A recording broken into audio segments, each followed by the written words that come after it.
Anaonyesha bendera zote, bendera ya shule, bendera ya Kenya na bendera ya wanaskauti. Sasa ni wakati kuwatazama wanafunzi.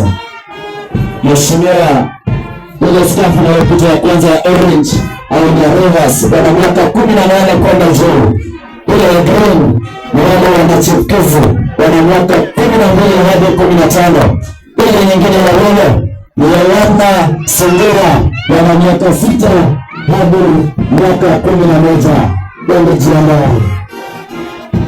Mheshimiwa anatembeza gwaride pole kwa aste. Mambo na aste.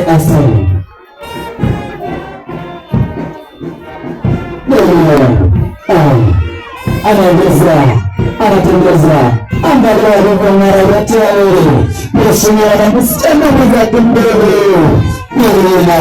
wanagaa. Tazama mwingine ya aste analenga kidogo.